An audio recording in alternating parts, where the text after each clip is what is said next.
Welcome to the world of MCA Discovision.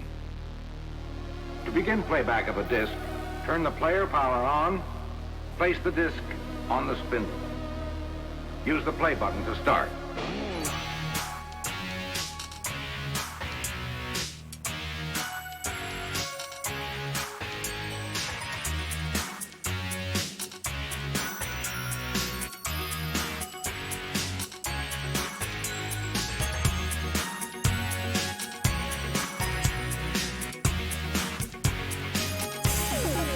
Discovision that you be the boss.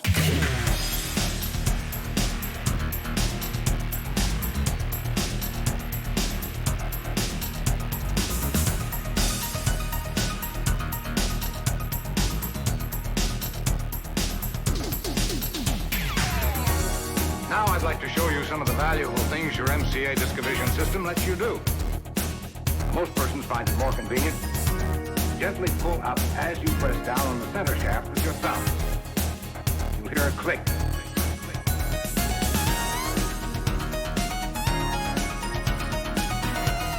Simply plug one jack into this outlet.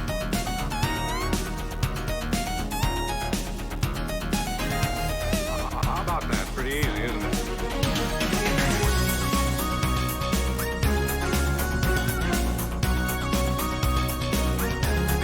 Discovision.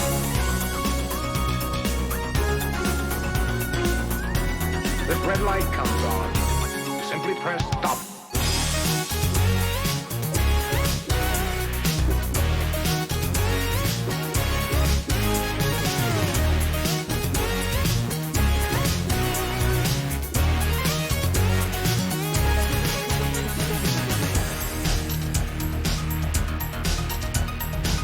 After I've stopped the action, you're going to practice using these buttons. The Discovision player gives you many special capabilities. Stop, play, slow, forward and reverse. Imagine a dog chasing a rabbit around a tree. How can you get there in a hurry?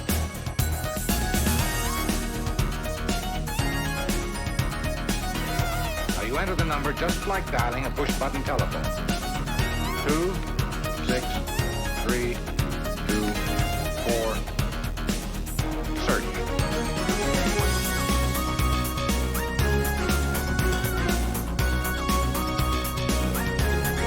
Discovision.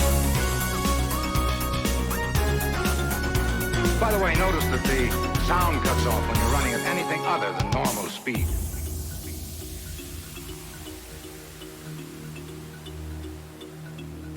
Use one of the step buttons.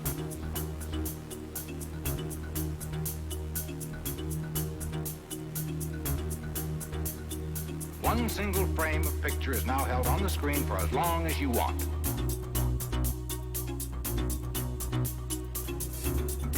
One single frame of picture is now held on the screen for as long as you want. Take as much time as you want, you're in control.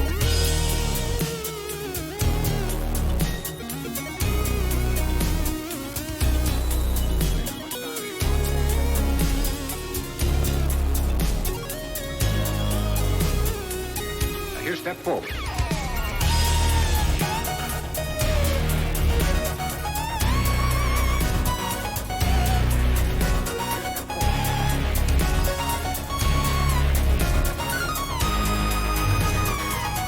You found me again. Welcome back.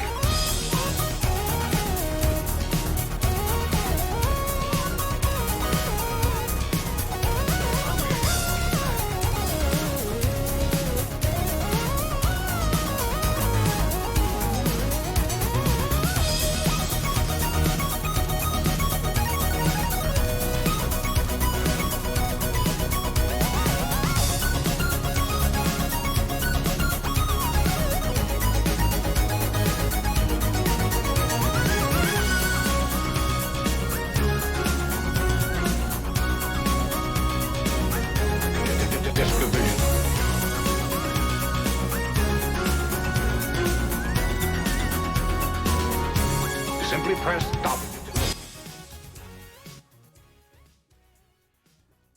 Hey there, I just wanted to give a little disclaimer here before we start the stream. Our streams are meant to be more fun and casual, During our live streams, there might be light swearing, and we also allow other members of the community to come in on some of the streams. In addition to that, occasionally, myself or my guests on the streams may have an alcoholic beverage, so if you're sensitive to that kind of stuff, I'd recommend that you don't watch the live stream. If you're looking for our more serious content, like our installation guides, our how-to videos, all that content does not contain this type of language or content in it. We do the live streams to give us and you guys a chance to interact with us and vice versa, and also hang out and talk with other people in the community. So, with that out of the way, you guys get comfy, and I'll be live here shortly.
Hello, internets. How's everybody doing tonight? Uh-oh. Accidentally clicked my mouse over a little too far there. So, tonight we are just doing some fun. Before anybody asks, yes, I got a haircut. And by haircut, I mean, can't go to a barber right now. So I literally took my shavers and buzzed it off. So, yeah, there's that. So, can't exactly get a good haircut during the apocalypse, as some people say. I do have a beverage tonight, rocking some Three Floyds Gumball Head, which is a local brewery here. It's about 15 minutes.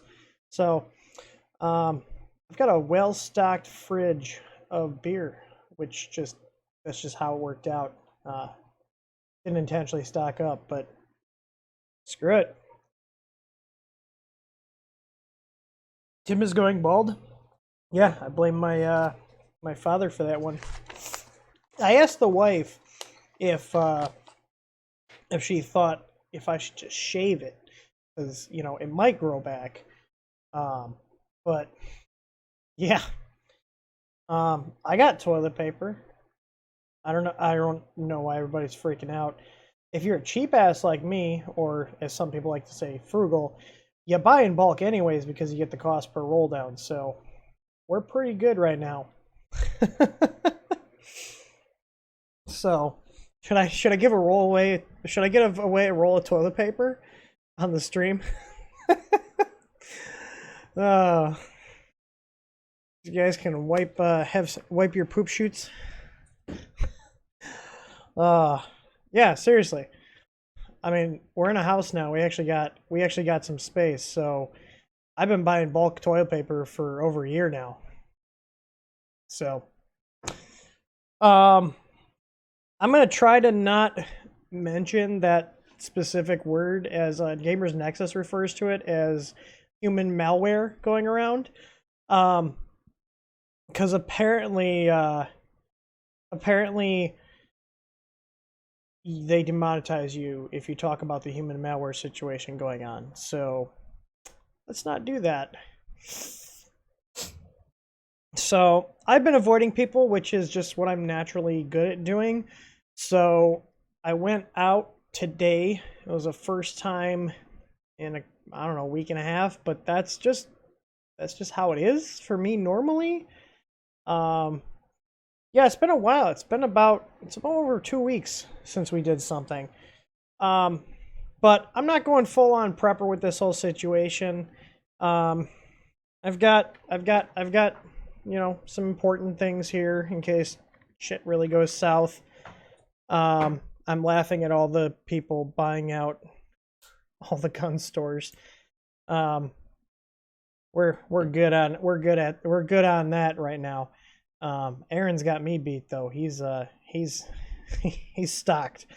One thing I am getting into now, which can't get licensed right now, so I'm stuck on family radio system bands or FRS. But I picked up a Baofeng F8HP.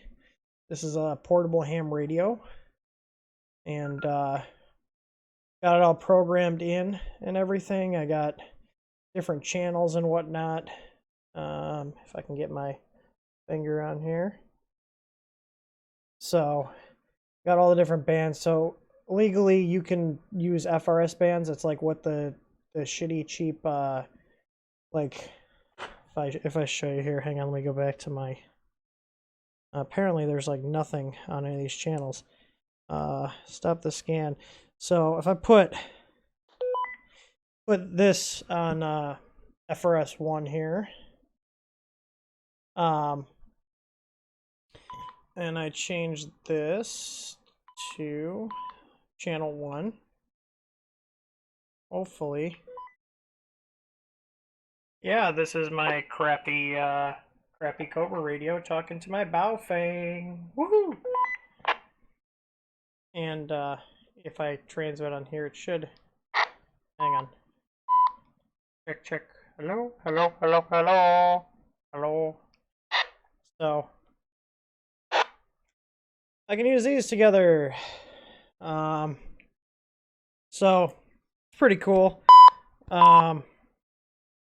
So if you get one of these, you can't use, so I have like GMRS programmed into here and some couple other channels, but I can't legally use these without the FCC knocking on my door. Got this for multiple reasons. One, this was only like $80. Pretty solid little radio. I spent the extra $20 and I got the programming cable and got a little fancy extendable antenna here. I don't know if I'll do a video on it, but I also picked up some 1/2-inch copper pipe from Menards today, and I'm going to be building my own ham radio antenna. So I have not shocked anyone. Oh, actually I did shock someone. I got some with the shock pen. Got 2 people actually. Got one of our guys. I brought out a W9 for him, told him we need a new one for 2020, and gave him the pen, and it got him. And then I did it. He gave the pen in the form to one of our other guys, and he got him too. So that was funny. I do have some cool stuff to show you. So this is going to be a very casual stream. I'm just trying to keep my mind off all the stuff going on and, you know, the possibility that, you know, we might have to close down and all that other stuff. But I really don't want to talk about that stuff tonight because it's honestly just stressing me out. I just wanted to play with some technology and show you guys what I've been working on. So I'm, what's it called? Going to be studying up for the actual ham radio license so I can hopefully take that in a month or 2 or 4 or 8 or 10. I don't know. Whenever the testing centers will be open because I want to get actually licensed to use this on all the different bands. So I've always been kind of intrigued by ham and the fact that you can get, Aaron's also got a Baofeng radio as well that I got him, and he's got the UV5R. So there's something to play with, and if shit really does hit the fan, I'll transmit on stations that I'm not licensed to because if we're really in an emergency situation, this is how I'm going to be able to talk to people because if our internet's down and our cell phone service isn't working, this is going to work. So, yeah. But anyways, oh, FCC approved remote testing for ham. Well, fuck yeah.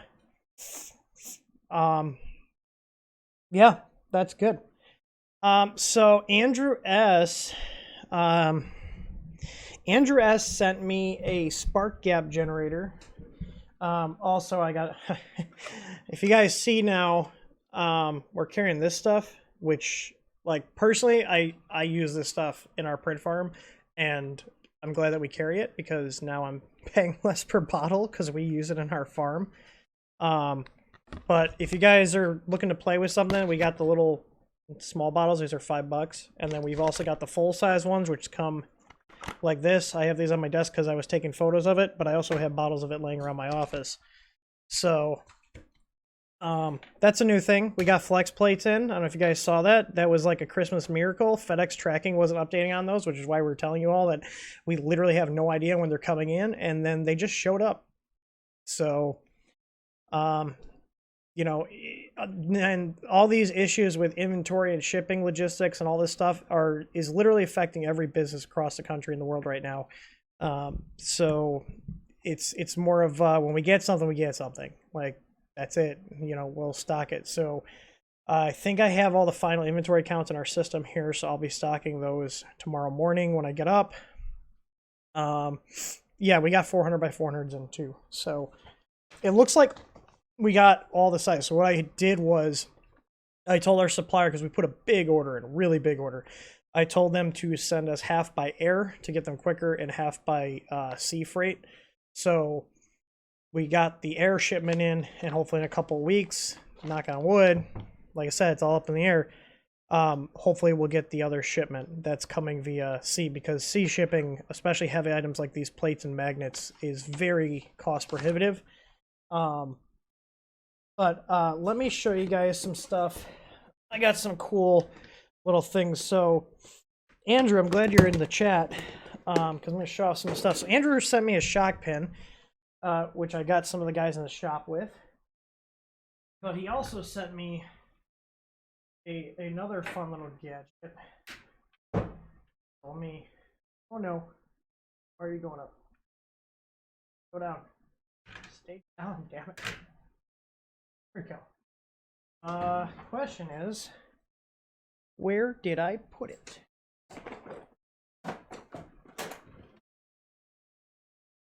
Here it is.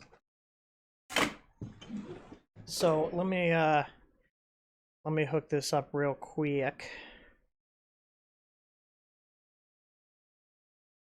It's a fun little device.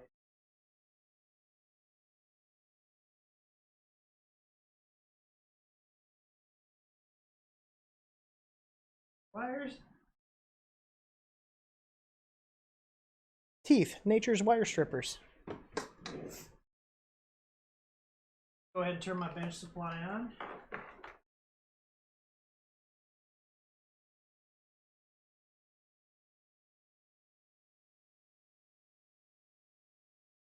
And on, let me hook the connections up and I'll switch the camera here. When will they be listed? I don't know, sometime before noon. Like, that's at the latest. Maybe I'll put them up tonight after the stream. Depends on how long this goes.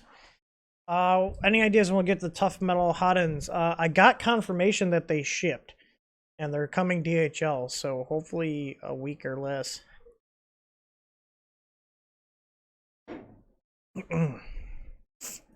Alright, so I've got this little cylinder here with power going into it. And I'm going to turn the power on, you guys will see. So I've got my bench supply set at 1.5 volts. So that's 1.5 volts. And it's pulling about 0.7 amps here at 1.5 volts.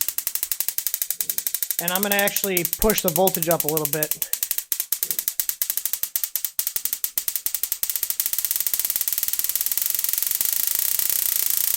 And, okay, so that's at 2 volts. And we're pulling about 1.1 amps of current. I think Andrew said I can go up to like 3. So, let's see.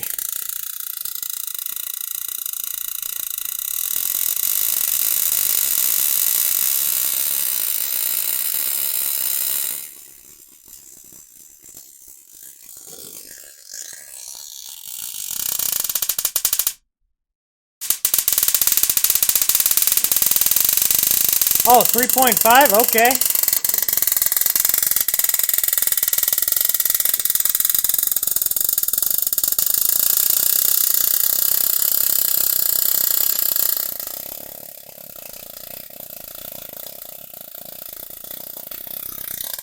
Let's see how far we can get this going. I'm not touching it.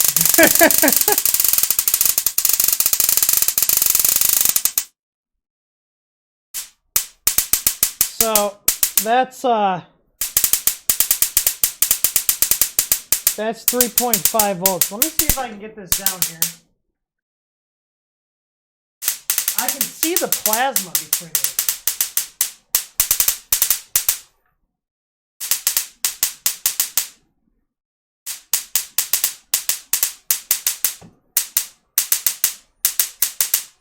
Let me see if I can, hang on. Hey Google, turn off the lights.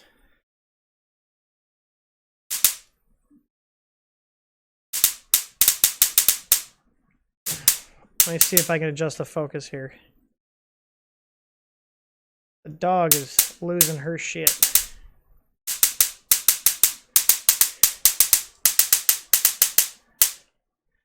Look at that.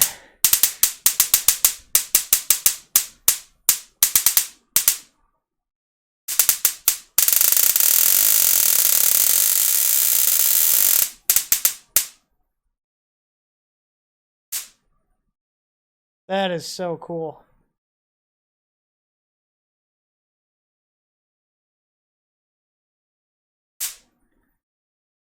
I do have somewhere here, hang on. Where did I put it? I've got an argon like neon thing. I just triggered the motion lights.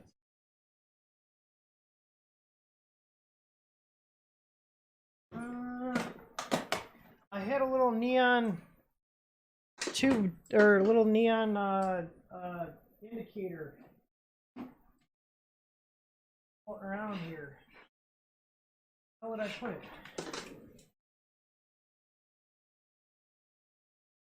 I'm gonna turn that off just to give it a break. Oh, I have really strong magnets.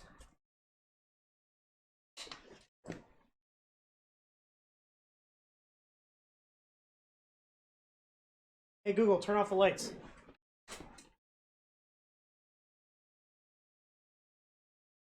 Okay, so I have a magnet here. So, stack of magnets.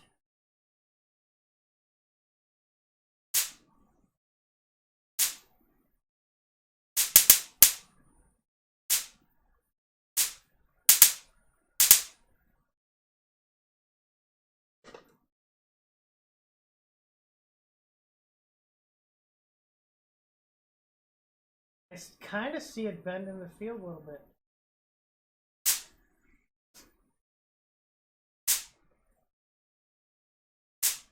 Let me see if I can get...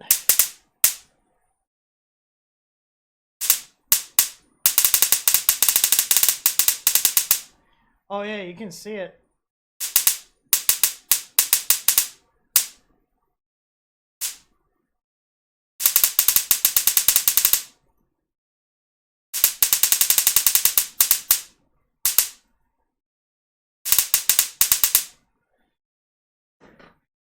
That's wild.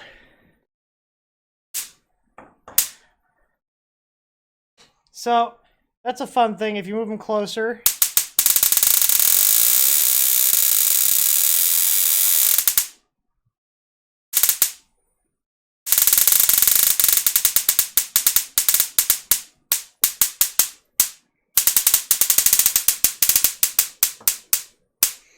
put a magnet on both sides, opposing poles, or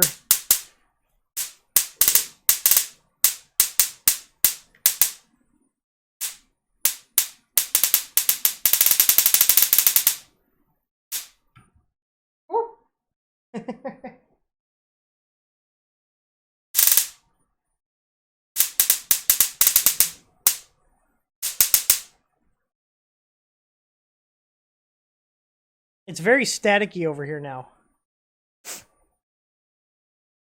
I don't know what you mean by putting a magnet on both sides, but yeah, so Andrew sent that to me. It's really cool. I like shocky things. So I gotta show you guys that. Oh, it smells like ozone. I smell it. Funny is, I actually have an ozone generator in the office here. I just realized my main... There we go. I realized my head is not there.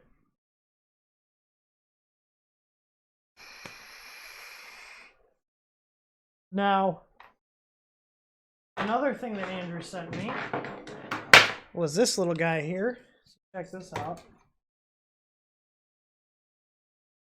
By the way, it was a kit and I built it. I printed the base, obviously.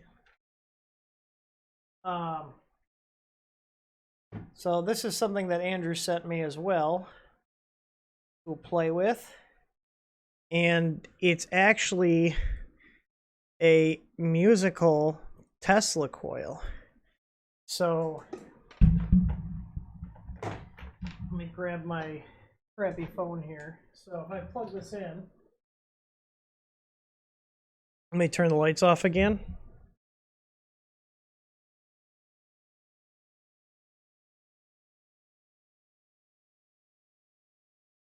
You guys can see there at the top, so if I turn that off,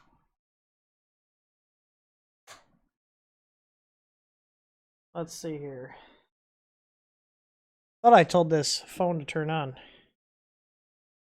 Not turning on. It's like a random... Oh, there it goes. It's booting. My phone has a case that's a pain to get off with it. Do I have a video for Unified Firmware with VS Code? No, I do not. A frequency test. Let me download an app. So basically, we have a little 3.5 jack. I'm going to plug this into the bottom of the phone.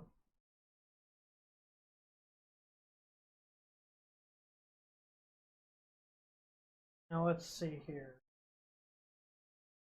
Let me download a frequency test app here. Frequency generator. Actually, I do have actually a function and waveform generator. I could feed that in there, but that's a lot more work. Let's see, frequency sound generator. Let's install.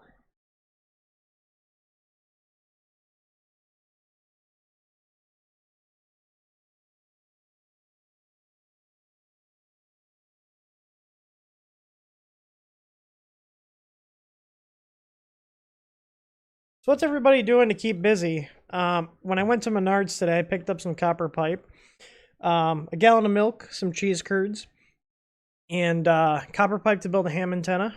and then a what's it called? And stuff to enclose one of my shelving units for our resin printers.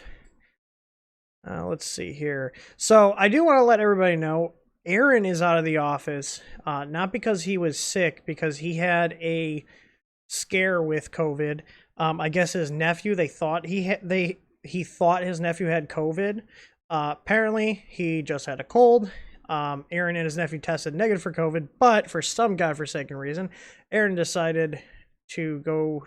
I don't know if he did the test at a hospital, or I know like one of his relatives works on it, but anyways, he went to a hospital where he was potentially exposed to it. So he has not been back here since he was potentially exposed to it. So he's at home working remotely until he's in the clear, because I'm not risking it. So and then tomorrow the Indiana government is forcing, or strongly recommending, that non-essential businesses close down. Luckily, our one shipping person and one of our shop guys, the one guy literally lives next door to us, and the other person lives across the street, so hopefully they can still come in, and we don't have to fully shut down. God damn it, Google. Anyways, let's load up this frequency generator here and see what this does. So 440 hertz.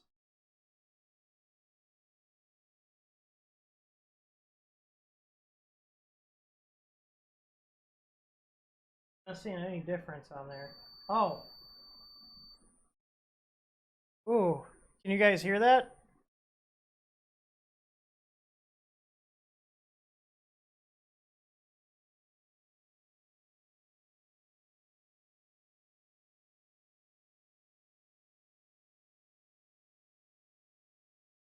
Let me turn the filters off and have my mic wide open here. Hang on. All right. So you guys should be able to hear that. Let me turn the gain up.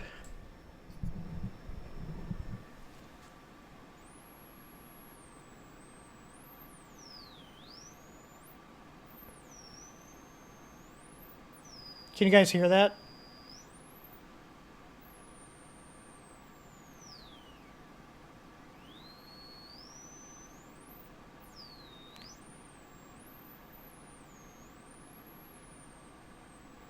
That's weird. So, now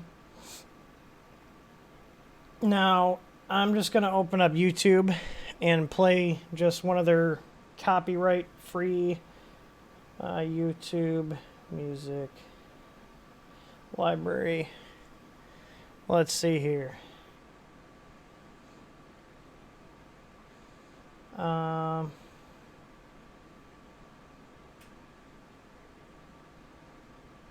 Now let's see. Just play some music. There's an ad right now. Skip ad. Now, I can't really bring the mic closer.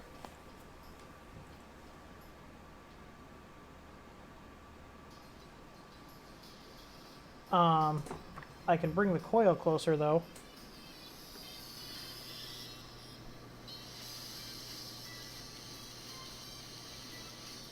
I don't know if you guys can hear that.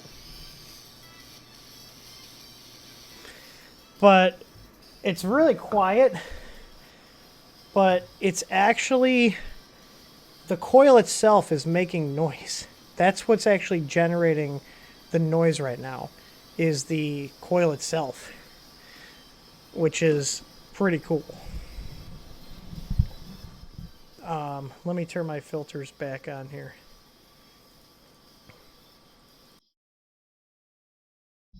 So, I was going to do a live stream on actually building this little guy here, but I got bored one night. I had a crappy day, so I just built it because I'm weird and I find soldering things oddly calming.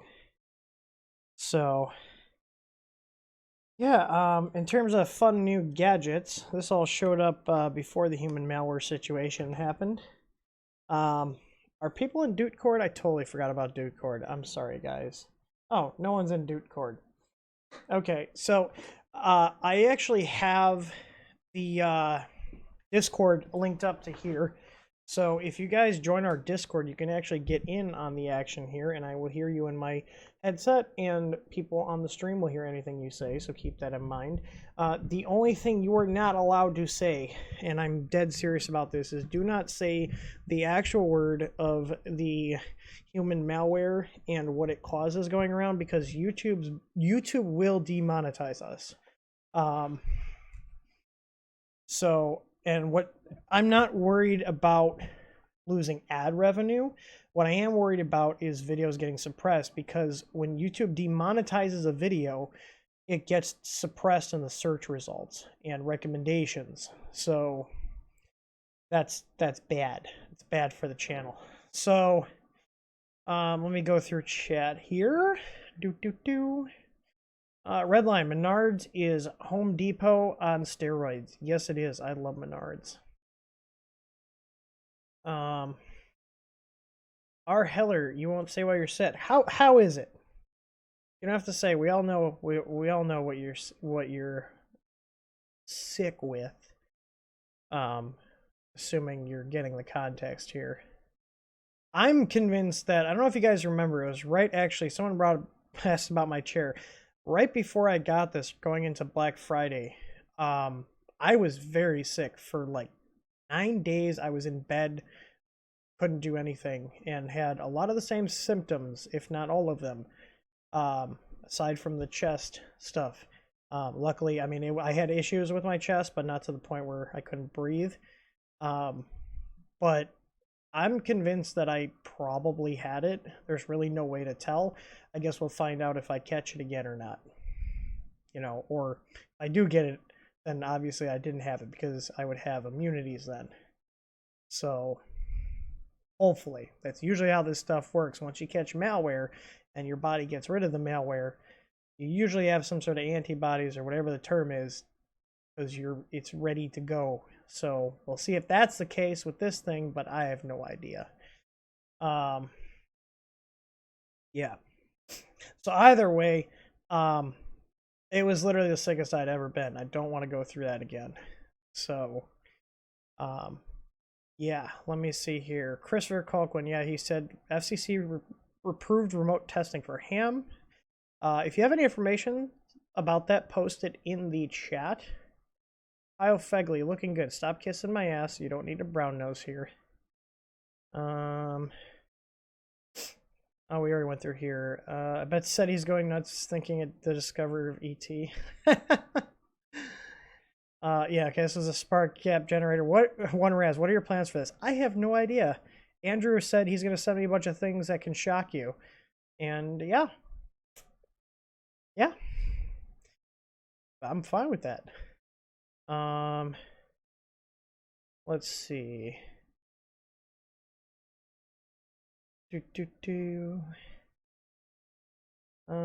Just reading through chat. Oh yeah, if you guys do join Discord, join the live stream's voice channel, and I will have to manually unmute you because I don't want trolls just jumping in. So if you join, please post in chat with your YouTube account letting me know that you guys joined. Also, I'm going to be drinking beers, so it should get more interesting as the night goes on. David Wilson just joined. Tim, thanks for your messages. Explain TH3D status. The transparency is great. I thought we were trying to be like clear with everything. I'm gonna put out another one because, like I said, Aaron's out right now, not because he's sick, but because he thought his nephew had the malware. His nephew didn't have the malware, but at some point between when he was staying home because he wasn't sure, because he didn't have the malware, the virus scan said he didn't have it, but he could have gotten exposed to that malware.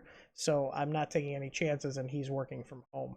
So, but this is all recent stuff. So, but anyways, yeah, let's see.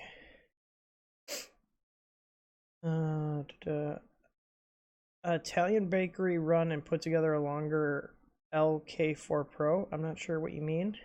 Griffin, what am I working on? I was showing off Shocky things. Greek Garage just built my Ender 5 Plus. Now waiting the parts that was shipped from you guys. Easy board and the probe. Also building an Enduro Kit RC car. That sounds like a lot of fun. The car.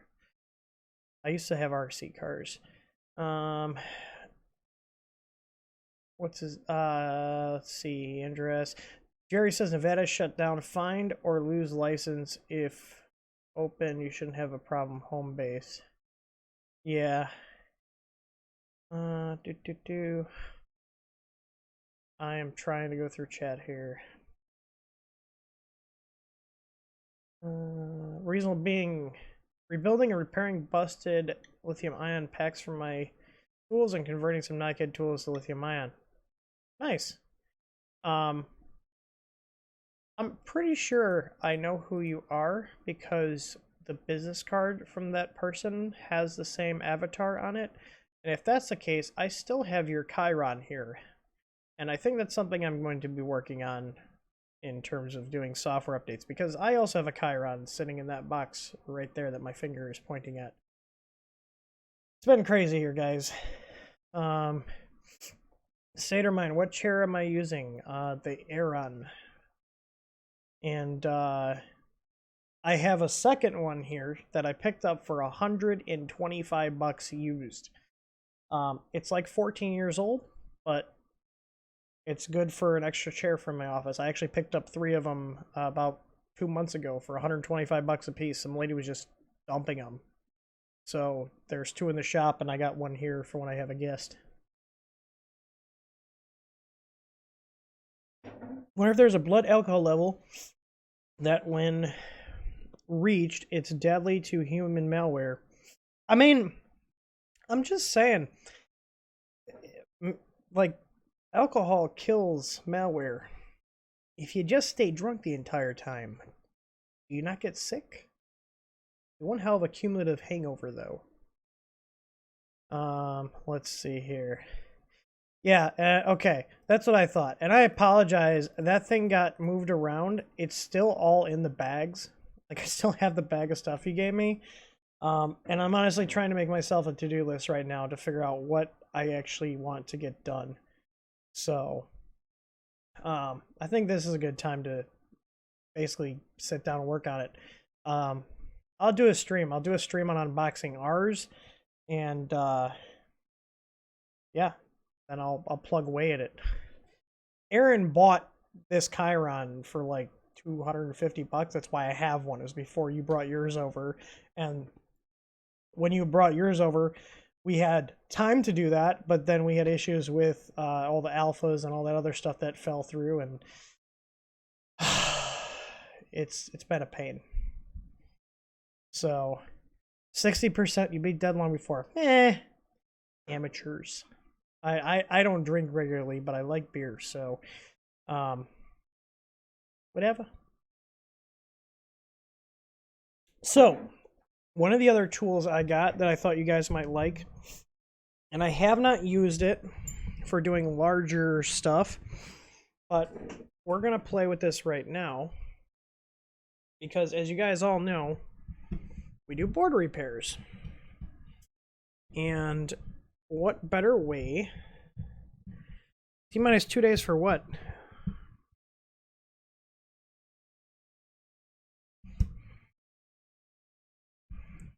Slacker. He's such a slacker. Just kidding. Do you got your radio working? Do you want to see if I can receive here on the FRS band?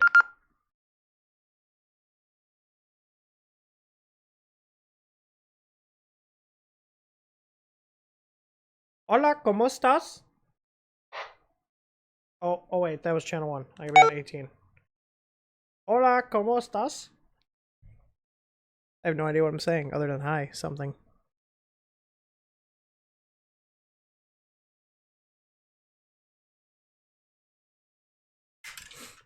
Well, we'll just set that here. See if Aaron can figure out how to transmit me something. Dennis Epley, if you're in here. Anyways, so new toy. Also, I have a full video shot that I'm going to edit showing power consumption and draw on the Ender 5 Plus with the 450 watt power supply, showing that all these guys saying that it's too little are wrong. So that's going to be coming out. But I have my kilowatt here plugged in, and this is a hot air reflow station. So I've got my airflow here and my temperature. When I pick it up, it starts heating, and this is 700 watts of heat output. This is pulling, it says it's pulling about 600 right now. Oh, I heard Aaron try. Hang on. Can you try again?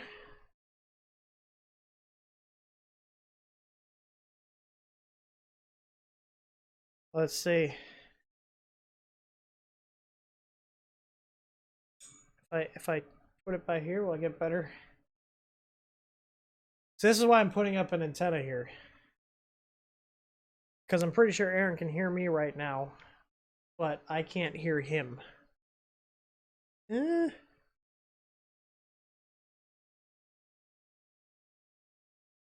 Yeah.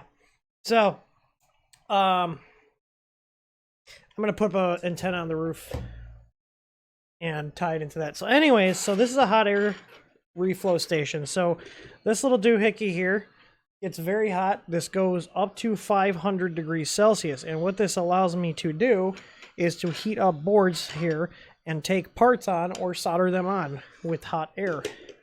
So to give you an idea, here's an easy board that someone sent back as like a just a look what I did kind of thing.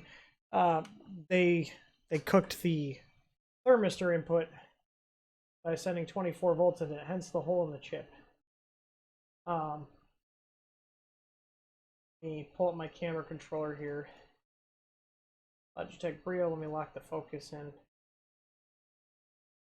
So if you notice, there's no chips on here because I've actually desoldered them all with this board. Now I haven't tried the I haven't tried doing LPC. I think I'm gonna have to put some flux on here and see if I can actually get it off, but I can show you guys with some smaller parts that are left here. Yes I am. Who are you?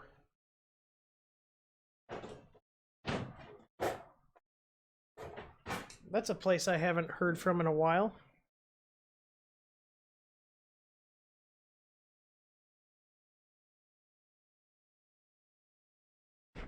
So, I just want to get this out of the way now. I am not an expert on using this. I just got one. But the basic premise is you want to heat up the area. And I'm going to try to get this chip off here because this board's obviously completely screwed.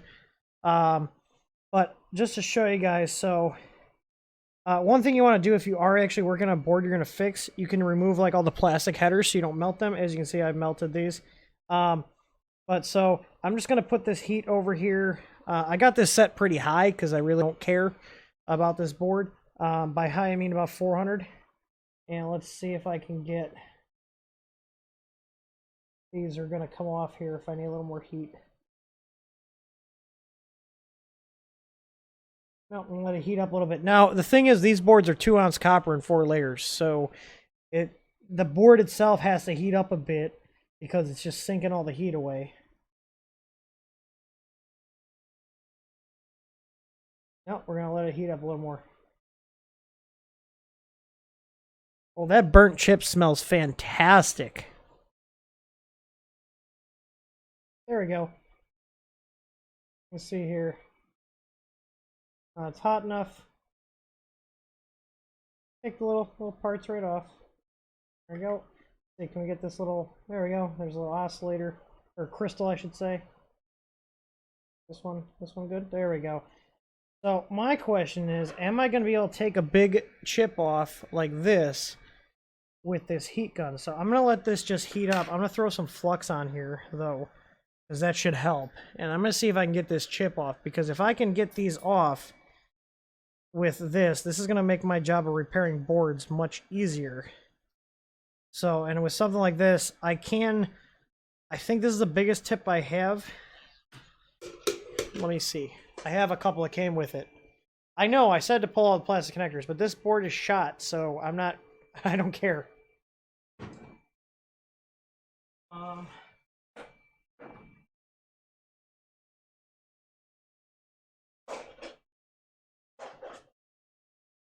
That is the biggest tip that came with this thing. So let me see. So like I said, I'm using this as basically practice here.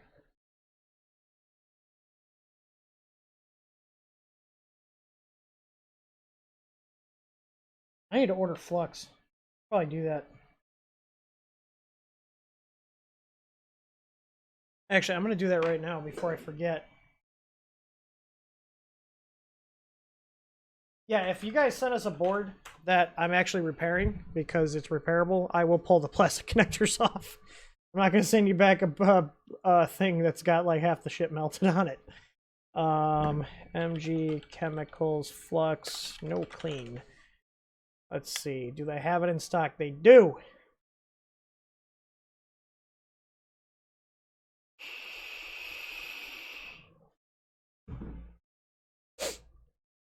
All right, let me order a couple of these because that's my only one and I don't have much other bulk flux. Hang on. Department, Tim. Repairs. What is this for? Repairs.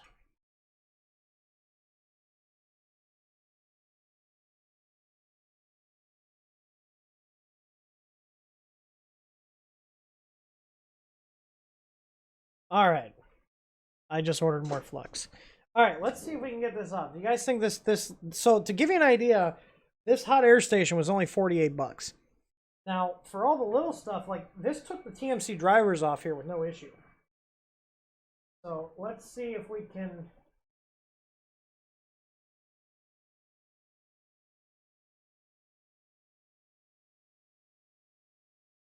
get this off.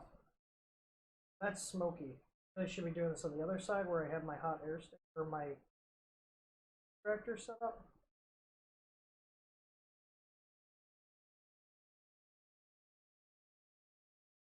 Woo! Okay, if I go over here, I'm out of the way.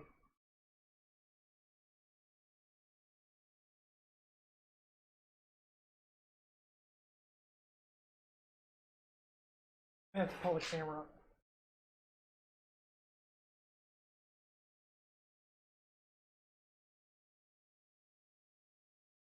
I don't have much working. Hang on, let me do a digital zoom on here.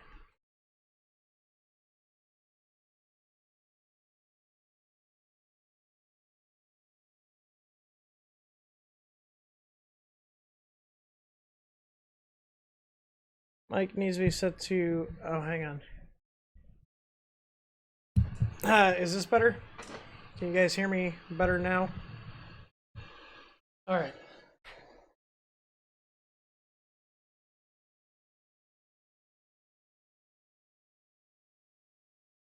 And I'm actually set the temp down to like 350 because I want to see if I can remove this at 350.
Discord is open, but I have to manually approve you.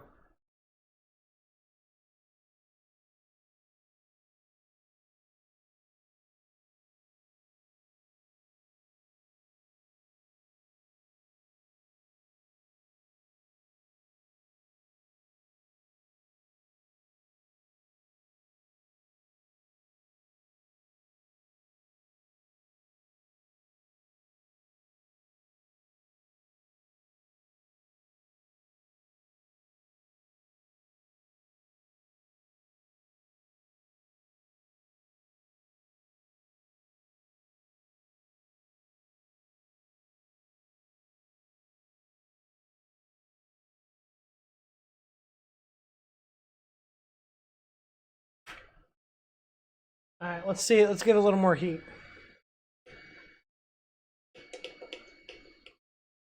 So like 375.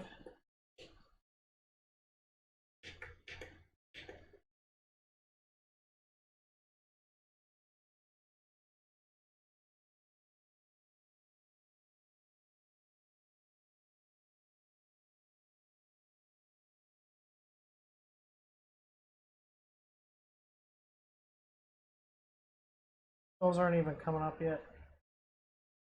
Stuff around it. Jumped in. Hang on.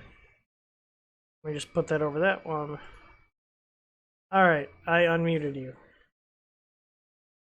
You hear me? Your mic's a little low, I think. Go ahead and talk.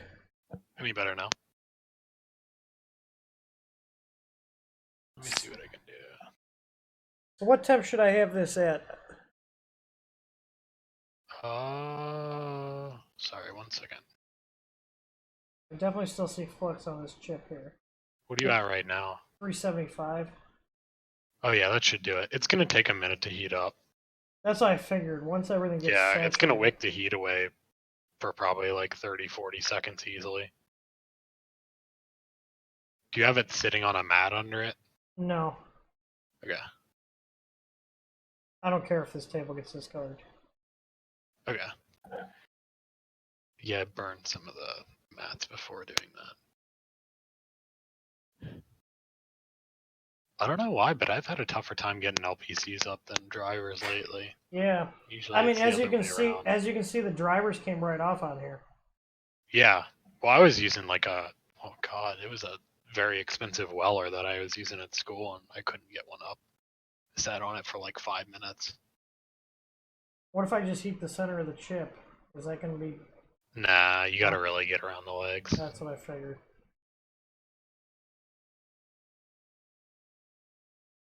They're stubborn. I mean, I'm going to put it to 400. Let's see. Yeah, I mean, there's no concern when you got a dead chip anyways, so. I don't know. Are you sure this one's dead? Is this able to be fixed? Well, I can't be confident. I mean, it's not like there's a huge hole in it or anything. That's just cosmetic blemish, okay? You're right. You're right. That's a cosmetic blemish.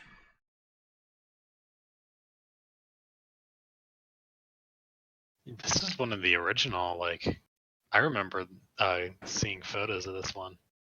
Yeah, this is Came one, in. I think a guy This is like named a Ian. thermistor damage for sure. Yeah, this was. Yeah, he was cleaning with a wire brush, shoved it up there for like a second, and let the magic smoke. The question is, if these little ones on the side go, I would try to push it at the corner and see if that helps. Sometimes you can kind of get it lifted on one edge and it helps. I've got pressure on it over here. Yeah.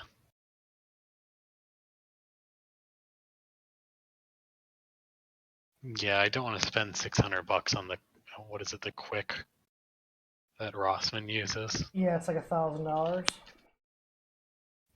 I found a cheap Quick on Banggood that supposedly is good, but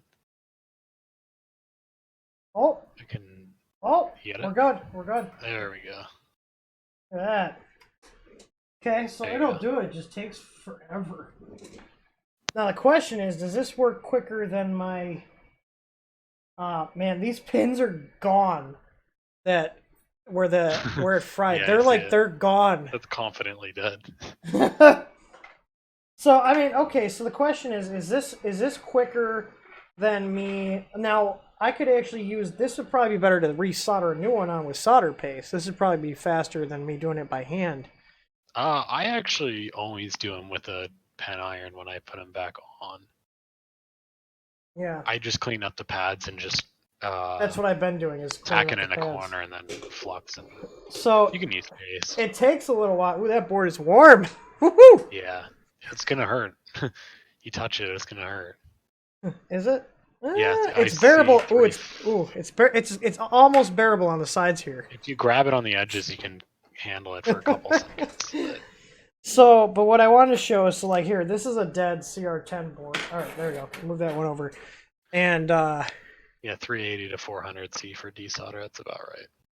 Yeah. So let's go ahead and start pulling stuff off this Creality board. So let me see if I can get these drivers off, because this one's dead. Stay here. Wow, The did they driver's got just? that ugly paste. What is up with this? Oh, wait, that's weird. This That's how one- they all are. They just throw some paste on them and that's it. That's why the heat sinks are borderline useless on them. Yeah. All right, so let's see how this does. I was just going to show people with a driver here. So, and the driver's really nice because this tip just fits right over the driver.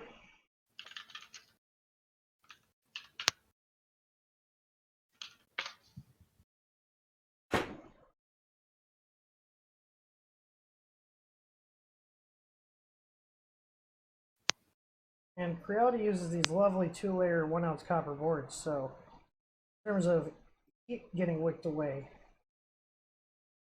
Yeah, they should be There we way go. easier Look at to get that. stuff Bam. off. Driver off. One driver off.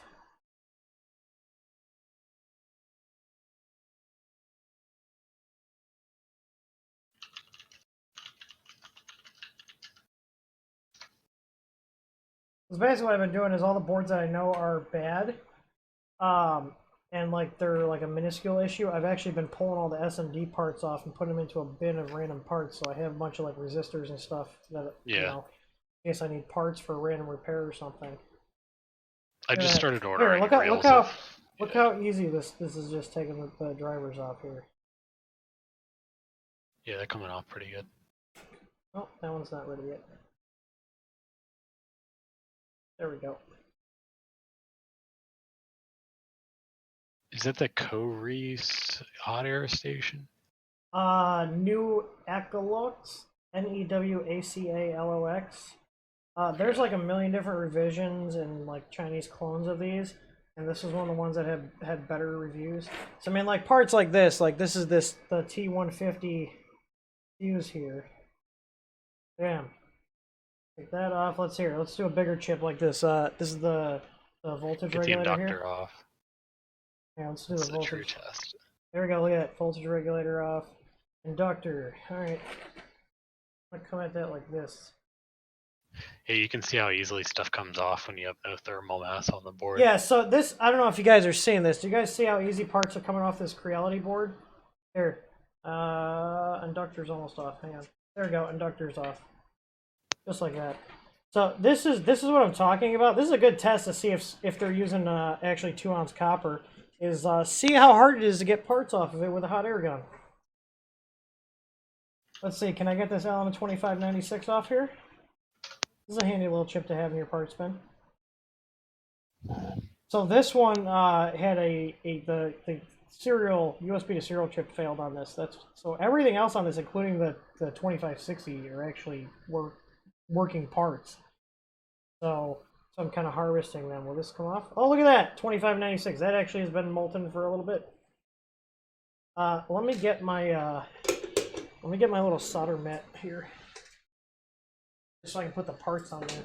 Because the thing is, if I put them on the table, I don't care about marking up this table. It's like my project table, but they stick them. So Yeah, exactly. Which is annoying.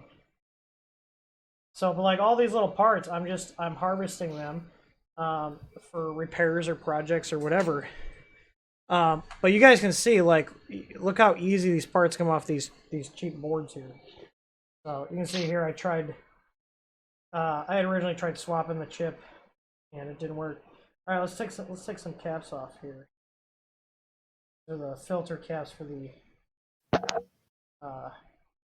thermistors here. There we go. There's 1, 2, and 3. There we go. Let's see here. So here, let's take this little 220 cap off here for the 5-volt power regulation.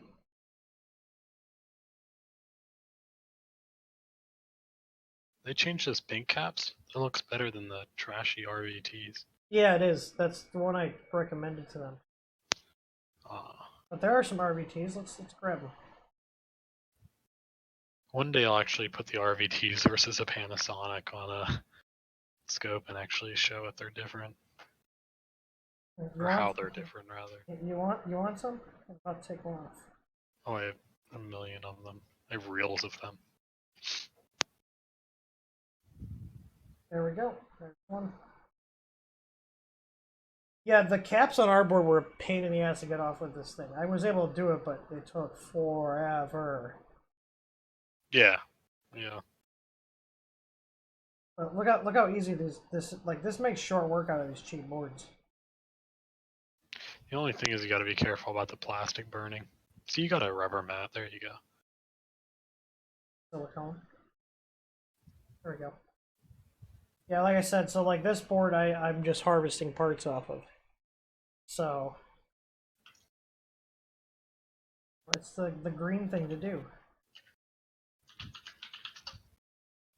You know? And the nice thing is, unlike that easy board that I just put the LPC off, I can use that board. I'll clean up the pads, and I can use that to practice soldering drivers on with this. So, but as you can see, like this for these like cheaper boards, this is fantastic. All right, let's see if I can get this. This is for the SD slot here. This little chip here. This is not the USB to serial.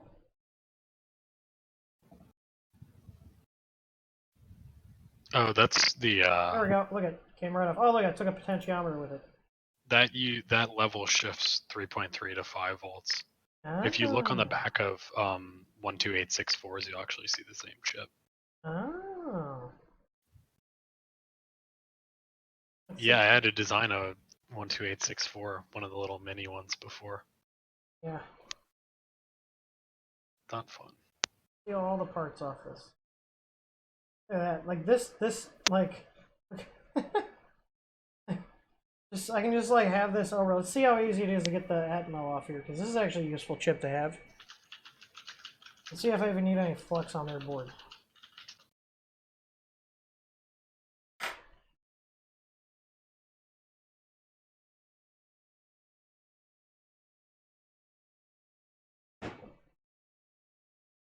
You know when you can like see the solder start turning when it's like melty?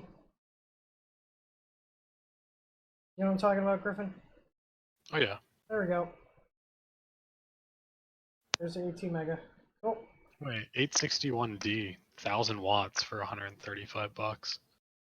That's not bad. Terrible. But I mean, look at like I can just hold this above this and pull like every little look at just literally pull like every little part. Like here's 3 capacitors in one. Like their board has no thermal mass whatsoever. All right, let's try these MOSFETs for the bed and the hot end. That should be good.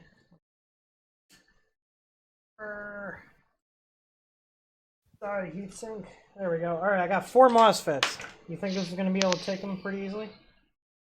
Oh yeah, I think you can easily get them off.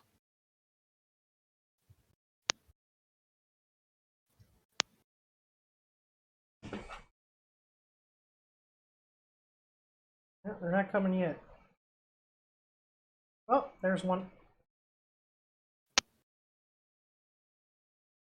This one's loose, but thermal paste is holding me up. There's 2.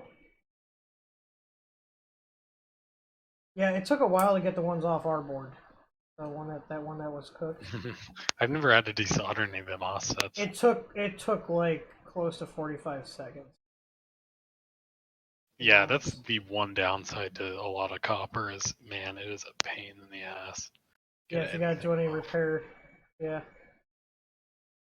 And here's the last one. Oh yeah, this just goes right there. Look at, I can even. These are already. These diodes are already loose.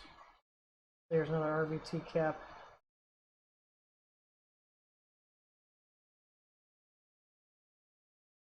All right. Let's see. I know there's 2 little fuses. Corner here.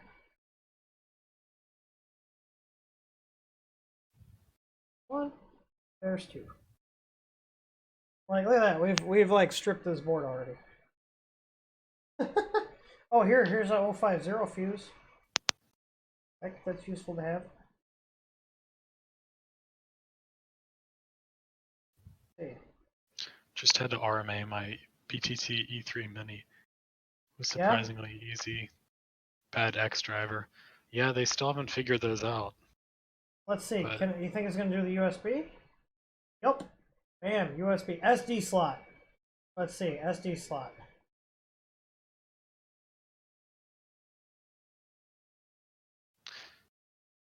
I just haven't been impressed with the Big True Tech LCD either. I'm glad I didn't waste much time on it because I've been seeing a lot of issues with it. Oh, just like that. Boom. SD slot off. Well, I got it worked in the firmware, but like it just You kept having every time issues I with like it. bumped my printer, it would shut itself down. And I'm like, man, that is just yeah. So it quickly came off. I mean, there was a reason I was like, no, we're not gonna support those because I don't want to be dealing with people complaining that their LCD's not working or bored because the LCD is garbage. Hot air can do through hole as well. Yeah, the best thing to do through hole I found is a solder pot. Yeah, you just dip the board.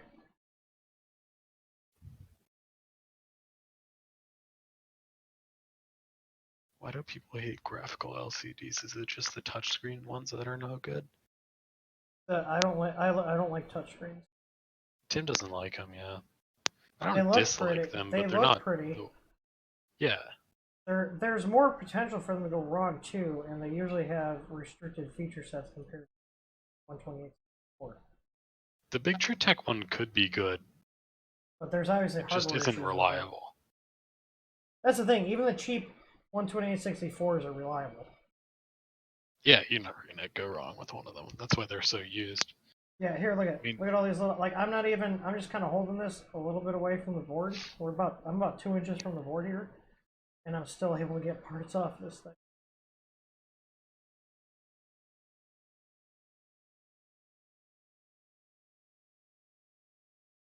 So do you have a solder pot?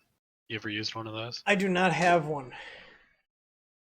So, but oh, I thought you said, Griffin, you had to RMA your BTT. I didn't realize someone in chat said that. No, it's not in chat. I was staring at that. So okay, I got a LM2596 regulator off here. I got a AT Mega 2560, and I know this chip works. So I got a bunch of MOSFETs. Like I said, the issue with this board was the USB to serial controller was screwed up, and I didn't feel like fixing it. So I was like, you know what? I'm going to use it. So I'm going to start doing this to the boards. I might start desoldering these headers and stuff, but I really don't care about, like, especially these crappy screw terminals.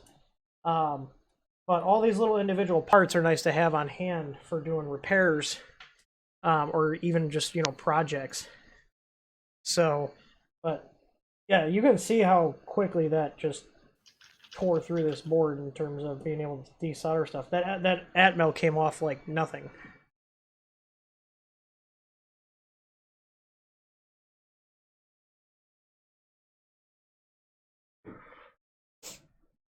So, I mean, I could try to resolder the 2596 on here. See how easy. Should I like Solder the LPC back on that one. or no, sorry, the LM2596. Let me see how. Okay. Want to like self-center itself, basically? It should. Curious, because that's one thing I am going to do is practice The using. surface tension will keep it in Yeah. check.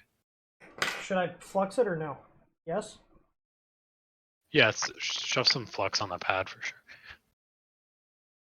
Hold the flux here. All right. Let's get that lined up and let's see. We're heating back up 100, 200,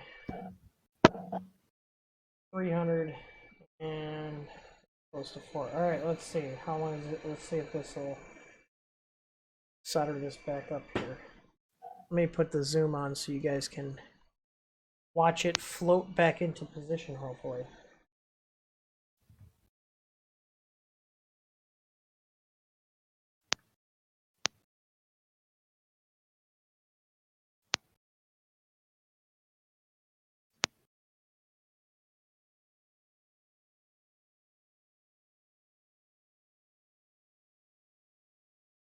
Oh, there it goes.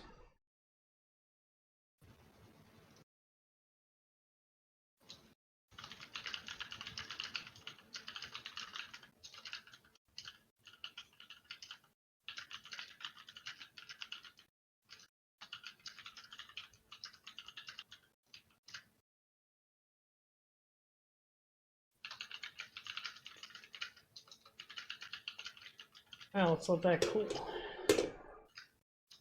Yeah, it definitely centered itself. It's like magic. Surface mount is magic. You're going to fry that chip. Probably. Whatever. I've got a ton of them.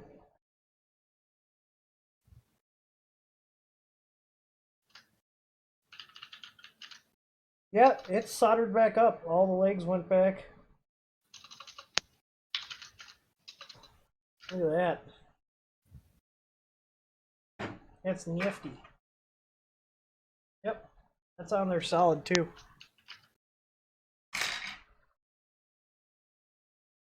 Alright, well.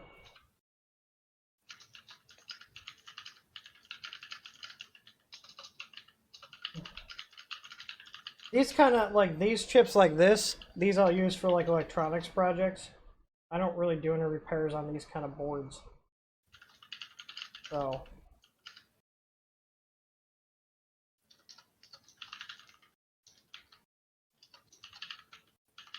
There we go. Cool. So, I mean, that's all the new stuff I have. I do have some boards here that were sent in that people fried. But I don't know if I want to delve that far down the rabbit hole of fixing things tonight. Yeah.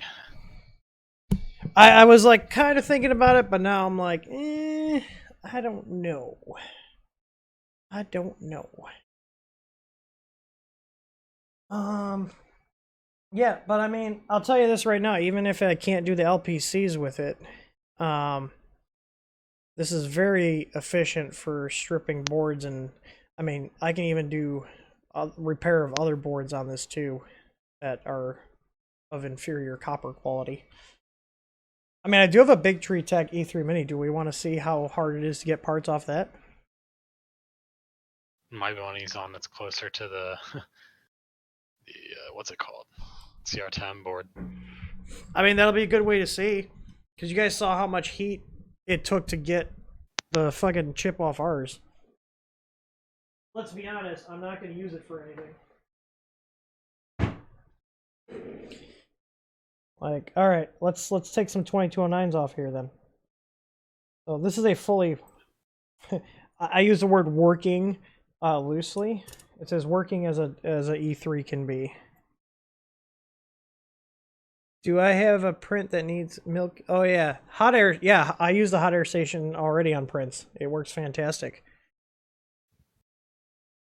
Alright, so let's see how easy it is to get stuff off of this board or how hard. That'll tell me if they actually did increase the copper count here. Oh. Alright. Let's let this get to temp. Because here's the thing, if they didn't increase the copper content, then these are going to be really easy to get off. Because it took me about 45 seconds to a minute to get the 22.8s off our board. So, That'll take a second. And that was at 350. So I'm at, here, I'm going to make this fair because I'm at 375 right now. I'm going to do it to 350 here. They said that they did 2 ounce on, yeah, they said they changed to 2 ounce, but I believe it's still a 2-layer board, so. No, I don't know if theirs are 4. I'm pretty sure they're 2 if you look at the tracing on the back. I don't know the way here. They have the I don't know here. I don't know here. It's 2. I don't know here. Look at the board. You can see it right here. I'm showing the back right now. Yeah, so if you look at the back and how they do the power routing, makes me think it's 2.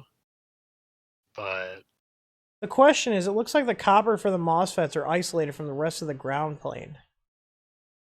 That's normal. Because here's the thing, when I did these, when I put the thermal camera on these, the heat from the MOSFET was very isolated on their board, but on ours it spread out better. It's, yeah, it's set up slightly different how they have the actual pores. All right, so let's see. So ours. let's see how long this takes to do a 2209 on here. Do you have a 1.4, Tim? A Big Tree Tech 1.4? No. Someone was asking. Let's see here. The first one's always going to take the longest because the board's heating up right now. We'll see how quick the second one comes off.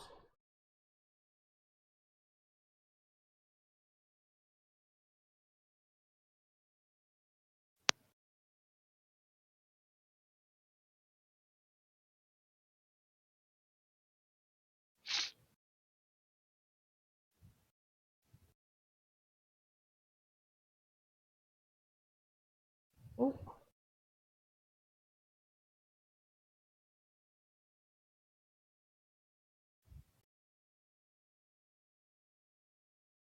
Like I said they switched to 2 ounce, so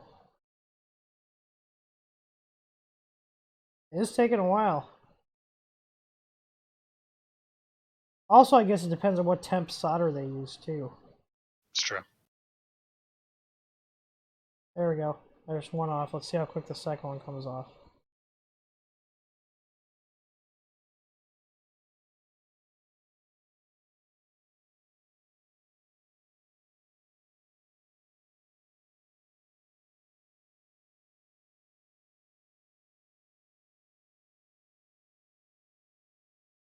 My fingers are getting warm. There we go. I'd say maybe a little bit faster to remove these than our board, but definitely not as fast as a Creality. I guess we could just watch. I guess we could. I guess we could just watch the replay and see what the time is. I'm actually holding the board up by the chip, so as soon as it starts getting melty. It still bugs me that they give you heat sinks on the top of the chip when the chips are designed to sink through the bottom. Yeah. Well, when they're done right, they sink fine through the bottom. I don't even have a fan running on my board for the last 3 months.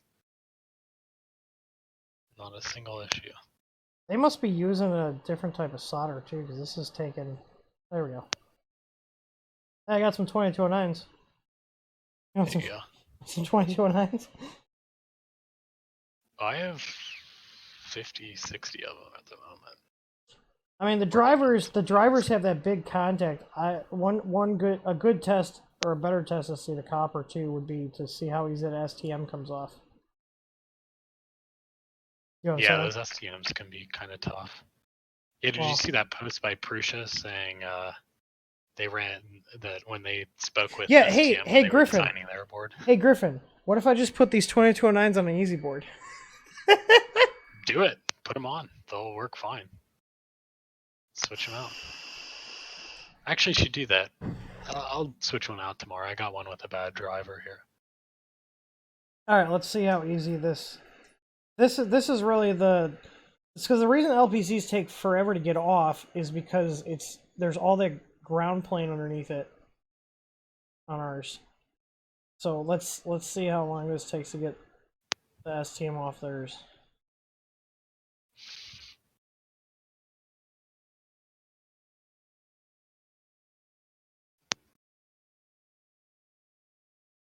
Are you actually gonna swap them to a easy board? I don't know. I do have an easy board that's like my bench one. See, I have one here that you sent me that had a bad driver. So theoretically, I wonder if I still have engineering. I just got the CPU off. There you go. Yeah, that didn't take long at all. Let's see how long it takes to get this regulator off here.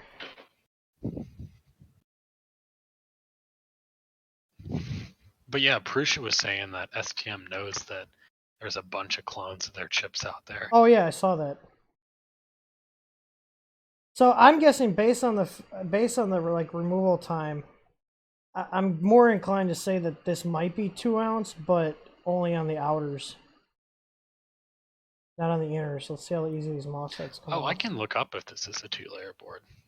Yeah, because they have the schematics.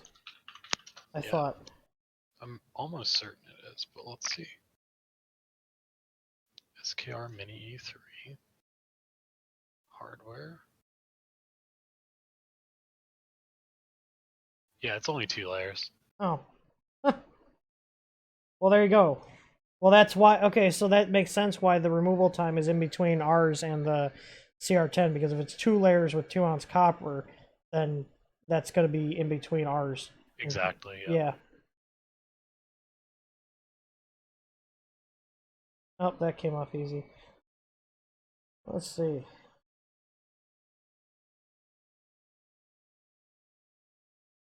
Diode? Can you get diode off? Well, we'll be able to get it off. There we go. There we go. Come on. Give me a diode. Like I said, I know this board works, so all these parts are good. A 5-volt regulator. Oh no, I dropped it. My regulator. I actually wanted that part. The clone 5-volt regulators.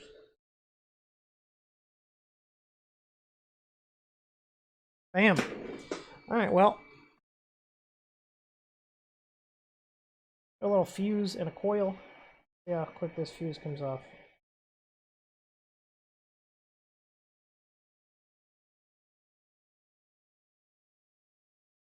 There we go. Coil? Oh, that was easy. Yeah. I'd be inclined to say, just based on this arbitrary data, that this is probably just 2-layer 2-ounce. Yeah, I think so. Never thought about it, but why is the Easy Board 4 layers? Trinamic specs require 4 layers for proper thermals. Oh, hey, look at the through hole 4-pin came out. Yeah, I see that. Yeah, I mean, 4 layers is pretty much what you want to do if you have a lot of routing anyways. Yeah. The cost isn't that much more anyways. The only additional cost you incur is when you're doing like the 4 or the 2-ounce on every single layer. That's where it gets pricier. Yeah, the 2-ounce on every layer is definitely pricier. The stack up's usually 1 ounce half in the centers and then 1 ounce on the outside. So right, but per the data sheet, per Trinamic's data sheet, they recommend. Yeah, 2 Trinamic wants you to have 4. 4 layers, 2-ounce like copper per layer. Alteracious just said, yeah, I run a dedicated ground plane on the inner, and then I have a power layer that's split between like the high voltage and like 3.3 on another inner, and then 2 signals on the outside. So now, Duet does it the opposite way, but so they technically have 2 ounce on every layer only because they only have 2 layers. There's 2 layers, yeah. Which 2 ounce on 2 layers, not that expensive to do. No, it's not. Like 50 cents more a PCB. Let me get a little reset button here. Oh, they're coming. Come on, you can do it. You can do it. Come on, reset button. But yeah, basically, using an inner layer as a ground plane helps spread that heat really well. Yeah. And that's really where the key is. Oh, hang on. Here's a little oscillator. There we go. But yeah, I mean, I find this oddly soothing just sit here pulling chips off the board. I don't know why. Oh, it's fun.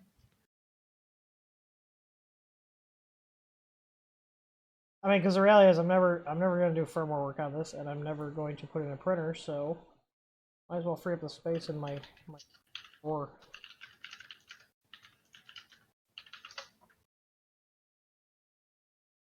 Come on, there we go.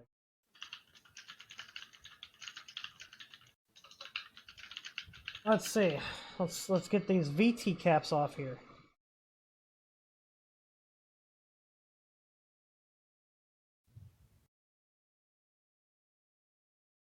Yeah, so Maker Matrix. Sorry if I'm talking over you, Tim. Let me know if you don't want me No, to. go ahead. You can talk. I'm just autistically removing every single component on this board. But yeah, you basically run a power layer. Now, I run 24 volts to like effectively half of the board because a lot of the components need that. And then the other half is split into 3.3. So when you have anything that needs 3.3, if it's through hole, it literally just gets it from that layer. Otherwise, you drop what's called a via, which is effectively just like a connecting hole to that layer. And you can pull power that way. And same thing with ground. So that's why routing on 4 layers is way easier, especially if you have a lot of traces condensed. So props to Big True Tech for figuring out how to route all those power traces in that small of an area. Well, if you recall, the It's kind of a first board, they didn't, and that's why they had issues with the. Yeah. Man, there we go. The 4-pin header just like walked its way out. It's stuck to my. Surprised they're not melting. Oh, they are. They absolutely. Auto route, yeah. Well, if you remember the version 1 that they said I was lying about, the fact that it had issues with the 5-volt regulator overheating when you turn the bed on, that one was the first version, and they had issues with power. Oh yeah. So, There's been some weird issues lately, or not lately, but on the original ones rather. yeah, these are a lot better. But I keep seeing a lot of posts where people are getting like their drivers are just failing. Oh man, I still am in the Big Tree Tech. Well, and then Facebook when group, what's his name? bad. Alterations just said that his X driver failed. Yeah, like I think we've on arrival. I had one that was toast on arrival, and they did send me a new one. It took like another month to get here. But what was I gonna say? Shit. Talking about drivers being dead on arrival. I'm gonna blame the one beer I've had so far. But I've been seeing a lot of posts where people are having their drivers die. Oh, we've only had one driver that died. There was that one Y driver that I'm pretty sure the guy shorted out that just like yeeted itself. Yeah, we found like didn't someone have like they dropped like a little shard of metal on her or something? Yeah. I remember that. Yeah. Someone said, yeah, why X drivers are dropping like flies on these now. Weird that it's just the X. That's strange. Unless it's the thing is, unless they're getting like B stock drivers from like a third party source, you know what I mean, like the ones that aren't fully, like the ones that they work but they didn't meet QC standards, like the gray market or whatever. I don't know what the official term is for that, but you know what I mean. Like they're made by Trinamics factory, but they're ones that got slipped out the back door. Now, I'm just theorizing. I mean, that would make sense why they can get costs down so low. But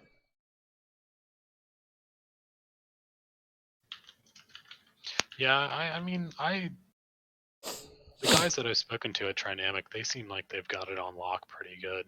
Yeah, I think that's about all I'm going to take off this. I'm going to take these jumpers off because I could always use jumper caps. But I mean, I'll probably grab the USB port too, because those are always handy to have. I've seen 2 or 3 posts today about TMC connection error with bad X driver. Here's the thing. You're toast. Yeah, yeah. But the thing is, like, are they not even like powering these on? Because every single one is literally powered on and tested. Like, are they just shipping them? Be. I mean, they must not be, because if you get that error, that doesn't just pop out of nowhere. Right. I had it on all 4 drivers on my first one. Yeah, I remember that.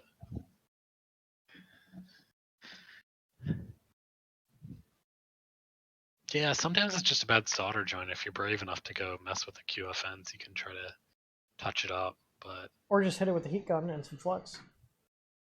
Just wouldn't home at all, hot the board. Like, do you know what I mean? Just hit it with the heat gun and some flux. Yeah, sometimes, yeah. But again, shouldn't have to, but whatever. It's what it is. Hey, maybe we should make a board like that only works half the time out of the box and sell it for so cheap that people just accept its failure. I mean, that's... You could just resell Big Tree Tech boards. Saves me a lot of design work. That's savage. Yeah, except the fact is, if people buy them from us, they're going to expect actual support, regardless of what we sell them for. Unfortunate. We can't play the China card. I'd rather just sell good quality stuff. Yeah, I'm pissed that like all the supply chains are all fucked up. Well, hopefully this self-quarantining works out. Yeah. We'll see. Did you get any word on if NXP's like getting their shit again, or if they're back up and running? Because I know that was a... Oh, we can get everything. I mean, easy boards are there's just I a know lot of we- moving parts there. We Well, can get here's the thing. I remember you said that we could get smaller quantities, but they were like really expensive at the time. not anymore. We're kind of back on track with Oh. stuff. So Ooh, so we can. yeah, can message me start- afterwards and we can Okay. talk about that. Okay. But, Well, that's good to know. Yeah. Yeah, you know I what? mean, It sucks because it's like we were trying to get production moving again, and then like Yep. it's like, yeah, we can get some parts, but they're really expensive right now. Like, I was like, you gotta be fucking kidding me! I can't catch a break. Oh, trust me, that the last month or so, not actually last 2 months, were just miserable with parts. Yeah. LPCs were like triple the price we normally pay. Well, and then we had to send those over from the U.S. if I'm correct, right? Yeah, which is Yeah. not fun. So tariffs got hit twice on those. Indeed, they did for no reason. Apparently, my Skype does not work. Let's see. They have it so like the tariffs just get refunded if it's sent back to China. Oh, you wish. I feel like that'd be a fair move. Forgot password. There we go. I don't know if it's going back to its original homeland. Okay, plugged in a webcam today and forgot the printer was plugged in. It reset mid-print. Yeah, you want to talk about webcams? I'm pretty sure we're like almost out of stock, and I paid like over $30 for new ones on our last order because the price of webcams skyrocketed for C270s. Oh, that's what I use. I know it's what I What use am I for. saying? I got one from you. That's what I use for Octoprint, but Amazon, there's like people trying to get $70 for them. Like no one fucking has them. Like no one has C270s, and I Yeah, was this able is to a weird time. I was able to grab a couple, but we paid over $30 a piece for them, so I had to bump the price up. Like, because like I can't sell them for like $24 or $20 bundle with a pie when I paid $30 fucking for them. Like that's why I put in the update. Like, there's gonna be price changes on some stuff because we can't get the same stuff we were getting at the same price. Like, Yeah, I mean, it's just unfortunate. It's no one's fault in particular. But it's how it is supply chain wise right now.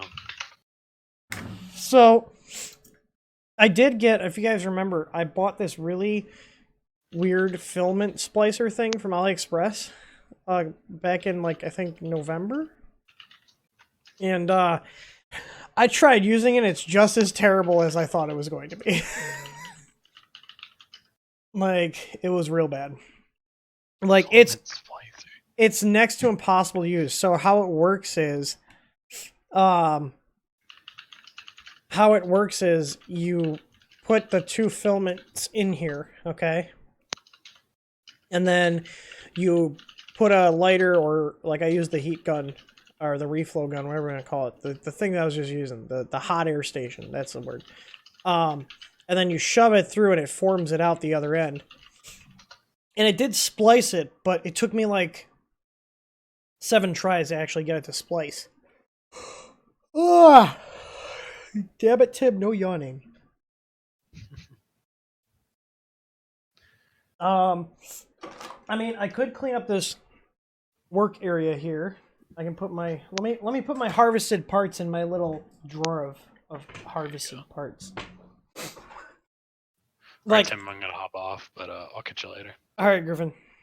See you later. Yeah, so I've started a little collection of everything that I've desoldered so far.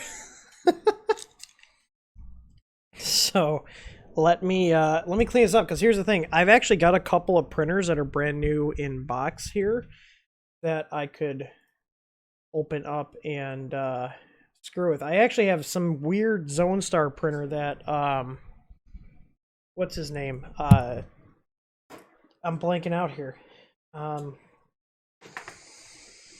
Shoot. What the hell was his name? Preston from Press Reset.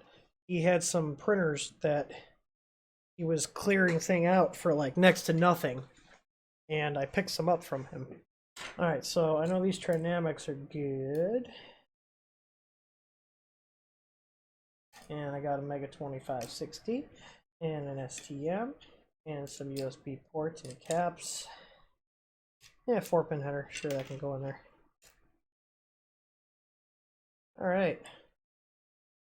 A little storage box of parts. I'll save this for projects here.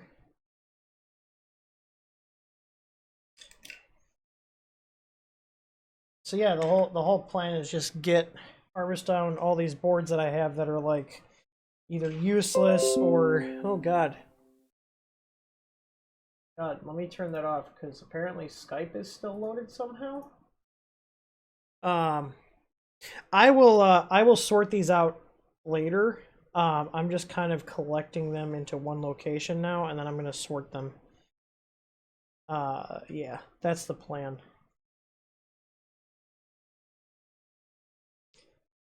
But having all these little surface mount parts on hand is very convenient for when you're doing repairs and you just need some extra parts. And the thing is, I have stuff to test the values of the capacitors too. And the resistors are usually labeled, so just use the labels on them.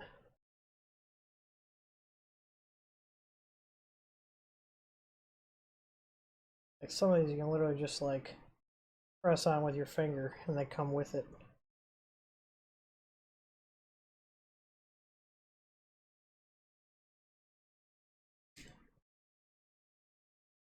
So, but in a pinch, these are nice to have around. Like I said, I gotta get like a little tiny organizer. Maybe I'll print one and then get all this stuff all sorted out by resistors and capacitors and ICs, that kind of stuff. All right, there's a couple more here. These 3 ceramics are just like stuck together, so we're just gonna throw those out. Oh, almost spilled that. That would have been bad. All right. So, yeah, there we go. So I would say that they definitely increased the layer count on their board. Or not the layer count, but the copper. It seems like this is 2 ounce. But as we learned, this is only 2 layers. So still 2 ounce, which is better than 1, but still not 4 like Trinamic recommends for their chips. So, but I got some parts off of it, so that's useful. I don't think there's anything else that I could really use on here. Not really. A couple LEDs left. But the important part is I'm getting rid of all these random boards that I have taking up space in my drawers. So, question is, do I drink a coffee and we go and pull a random printer I have here, or do I wrap the stream? What do you guys think? We only got 30 people watching. Not a very exciting stream tonight, and no one's in Discord. I'm very disappointed. Figured there'd be more people hopping in Discord.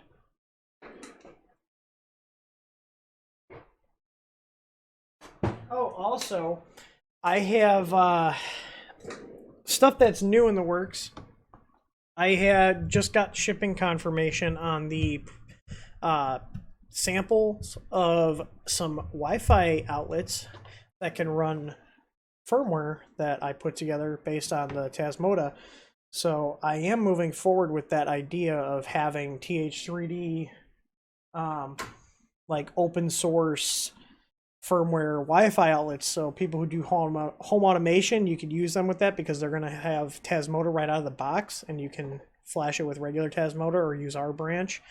And then more importantly, you will be able to use them with Octoprint without doing anything special. You literally just connect it to your Wi-Fi, put in the IP address, and then hook it up to your Pi. So ooh, yeah, these are those magnets we used to carry for the to put under your bed before we had the magnetic sheets. I still got some of these around, and these are they're really strong. I keep them around just for messing around with stuff.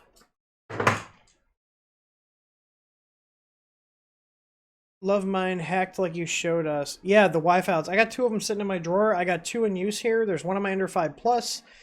And where did I put the second one? I have 2 of them hooked up. Oh, you know what? The other one's not hooked up. It's on my. It's gonna go on my Sovol.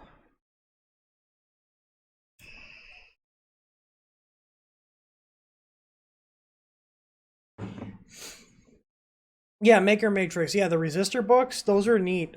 I really should grab some.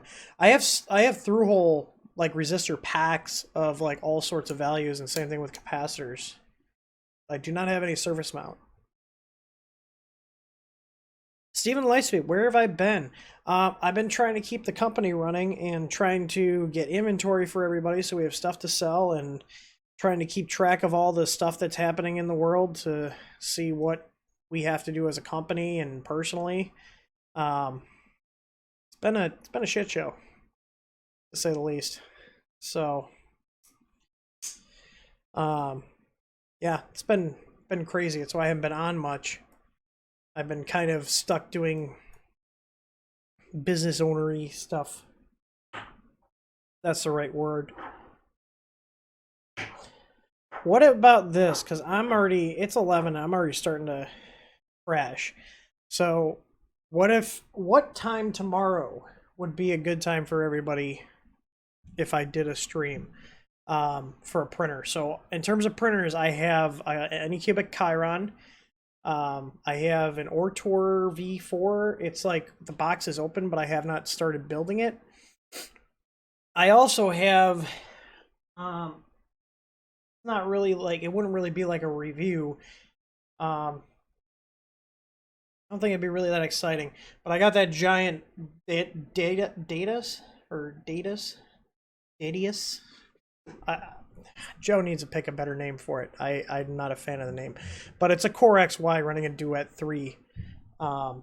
It's a beast. Like it's huge. It's like a higher end machine. I'm actually talking to him about if we can be a reseller for it because he doesn't have one yet. But I gotta play with it a little more.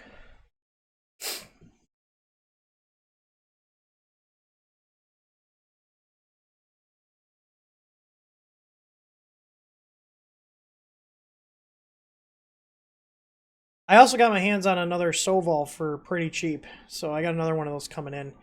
What I'm probably gonna do is upgrade it and then resell it. So I got on a really good deal that I couldn't pass up. So, but I do have a guy in our ticket system that was interested in one. Oh man. I don't know if his plans change given all the stuff going on with literally everything right now, but I'll be reaching out to him to see if he's still interested, considering I was able to get another one. So, pick a time. Some of us are still working. I would say probably earlier, because I've been trying to get back on a normal-ish sleep schedule. So I don't want to be doing super late stream. That's also why I'm looking. It's already 11 o'clock, and I'm kind of wanting to wrap this up so I can get to bed at a reasonable time. Considering everything with the human malware situation going on, it's highly recommended to get enough sleep. So I've been trying to get at least 6 to 7 hours of sleep, up to 8 if I can. And then it's 11 o'clock here by me. But no, it's 11:10 p.m. We're in Central Time Zone.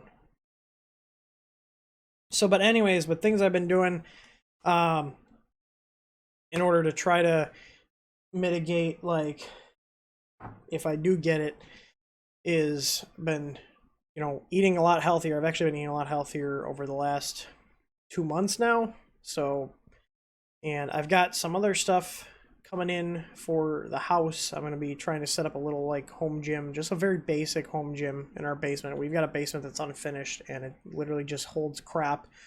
So I'm trying to get some stuff set up down there. I just got a rack today. So that'll get built. And then, yeah, I'm like I said, I'm crashing, so I'm losing my train of thought here.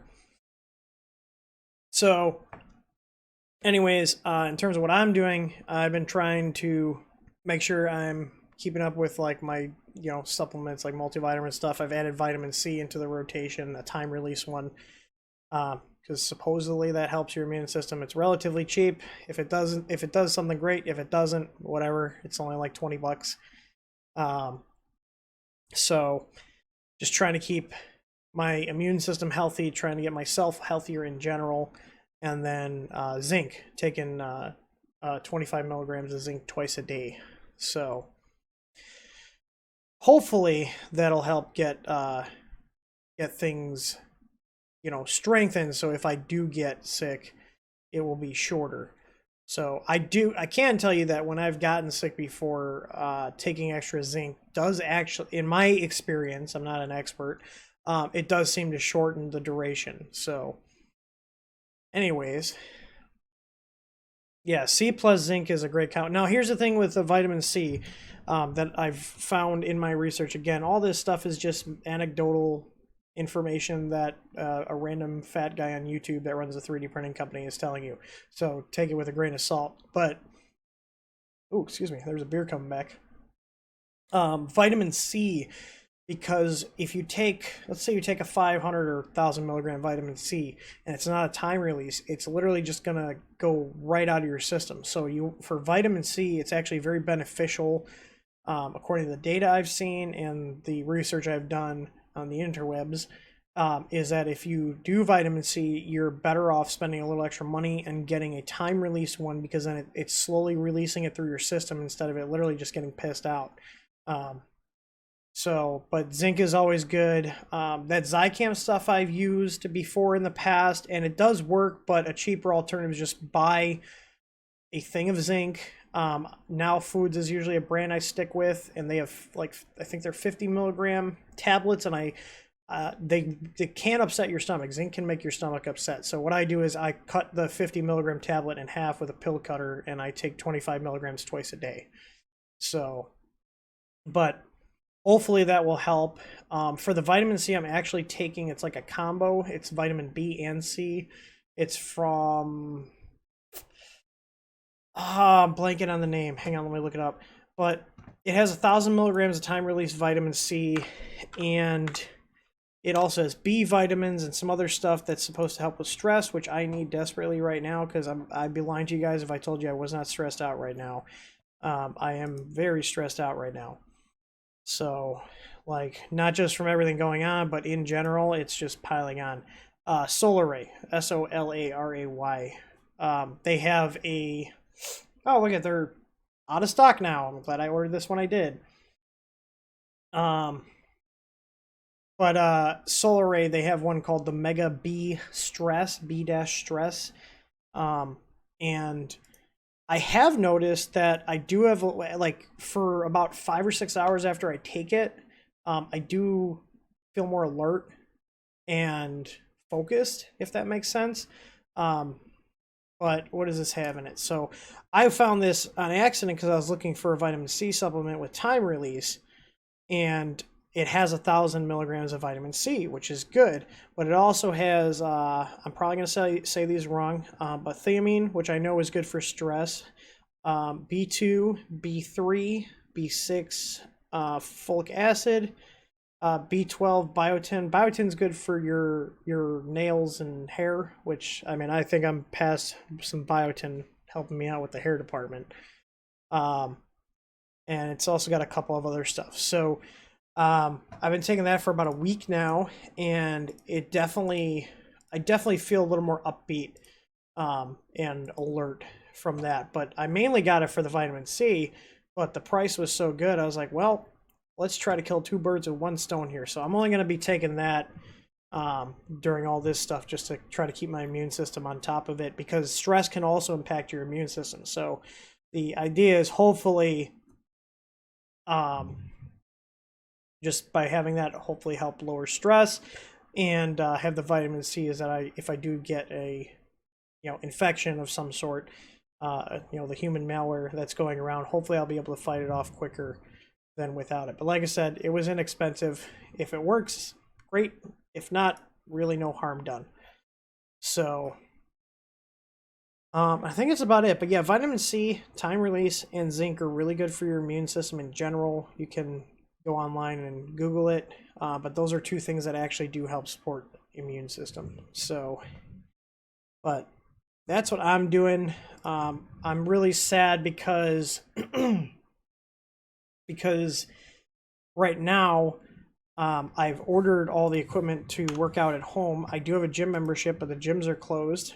So I'm hoping like the weight set I got comes in soon, and if I get my weights and the like bench I ordered, I can then go downstairs and get a workout in, because then what's it called?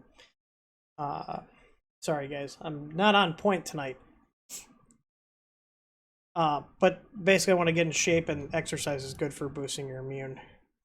Pure encapsulation NACs will turn your immune system up to 11, but it's expensive. I think I've bought stuff from Pure Encapsulations. I think their branding is like, it's like their text is usually like a dark blue and then on a white background. What is that, like N-acetylcysteine or something? I feel like I've heard of that before. Yeah, NAC.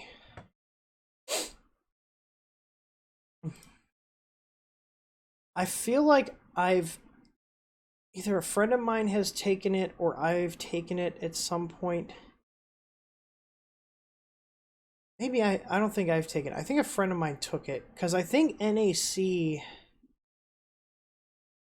I can't remember, but I've heard of this before. Yeah, that is expensive shit. 180 capsules is $49. Let me check Camel.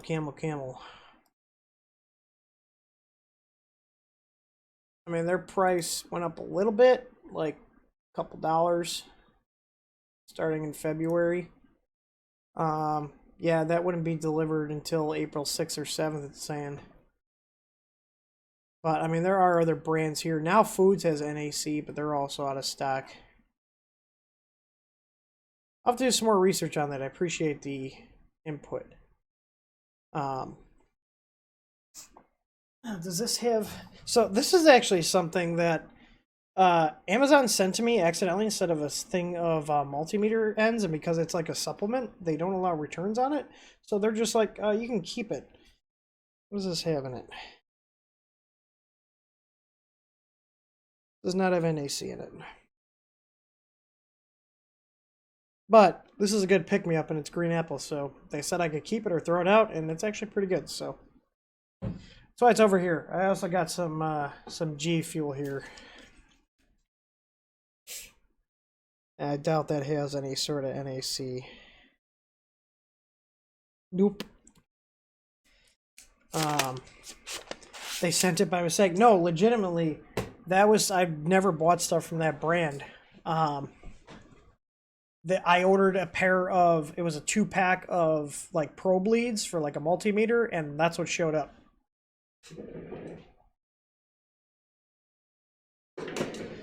So I'm gonna do some research on the NAC real quick and see what people say about that. And I'll post out tomorrow. I'll do a stream probably around like, I'm gonna say 3 or 4 Central Time.